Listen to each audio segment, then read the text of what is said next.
রাজ্যে ভুতুড়ে ভোটার ধরতে সুব্রত বক্সিকে মাথায় রেখে ৩৬ জনের কমিটি গড়ে দিয়েছিলেন মমতা বন্দ্যোপাধ্যায়। সেই কাজ কতদূর এগোলো তা খতিয়ে দেখতে বৃহস্পতিবার তৃণমূল ভবনে সেই কোর কমিটি নিয়ে প্রথমবারে বৈঠক হয়। সেখানে প্রায় সিদ্ধান্ত হয়ে গিয়েছিল যে জেলাভিত্তিক কাজ পরিচালনার জন্য কোর কমিটির সদস্যদের এক বা একাধিক জেলার দায়িত্ব দেওয়া হতে পারে। কিন্তু কয়েক ঘন্টার মধ্যেই বৈঠকের সিদ্ধান্তে স্থগিতাদেশ। সূত্রের খবর, ভোটার তালিকা সংস্কারের জন্য জেলায় জেলায় যে কমিটি গঠনের প্রক্রিয়া শুরু হয় সকালের বৈঠকে, রাতেই সেই প্রক্রিয়া স্থগিত করে দেন তৃণমূল সুপ্রিমো মমতা বন্দ্যোপাধ্যায়। ২৭শে ফেব্রুয়ারি নেতাজি ইন্ডোরের বৈঠক থেকে মমতা বন্দ্যোপাধ্যায়ের করা হুঁশিয়ারি ছিল, ভোটার লিস্ট খতিয়ে দেখার ক্ষেত্রে কোনো ধরনের গাফিলতি বা গড়িমসি বরদাস্ত করা হবে না।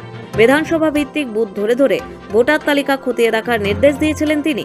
সেই কাজ কত দূর এগোলো, কোথায় কোথায় কাজে আরও গতি আনতে হবে, কোন কোন এলাকায় বেশি ভুতুড়ে ভোটারের প্রভাব, এদিনের বৈঠকে এসব নিয়েই মূলত আলোচনা করেন কোর কমিটির সদস্যরা। বৃহস্পতিবারের বৈঠকের অন্যতম আলোচ্য ছিল জেলাভিত্তিক কমিটি গড়া।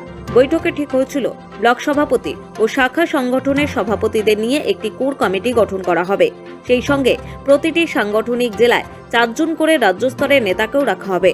ঠিক যেমন ডায়মন্ড হারবার সাংগঠনিক জেলায় অভিষেক বন্দ্যোপাধ্যায়, সুব্রত বক্সি, ফিরহাদ হাকিমকে দায়িত্ব দেওয়া হয়েছিল। আপাতত সেই প্রক্রিয়া বন্ধ থাকছে, কিন্তু এখনই মমতা বন্দ্যোপাধ্যায় সেই কমিটি নিয়ে মাথা ঘামাতে চাইছেন না বলেই জানা গিয়েছে। এদিকে সুব্রত বক্সির এই বৈঠকে উপস্থিত ছিলেন না তৃণমূলের সর্বভারতীয় সাধারণ সম্পাদক অভিষেক বন্দ্যোপাধ্যায়। আগামী ১৫ই মার্চ দলের জেলা নেতৃত্বকে নিয়ে বৈঠকে বসবেন অভিষেক। সুব্রত বক্সি নিজেই জানিয়েছেন সে কথা। বক্সির বৈঠক হওয়া সত্ত্বেও অভিষেকের পৃথক বৈঠক করার প্রয়োজন পড়ল কেন, তা নিয়ে প্রশ্ন উঠেছে। ১৫ই মার্চের ওই বৈঠকে সব নেতারা উপস্থিত থাকবেন কিনা, সেদিকেই থাকছে নজর।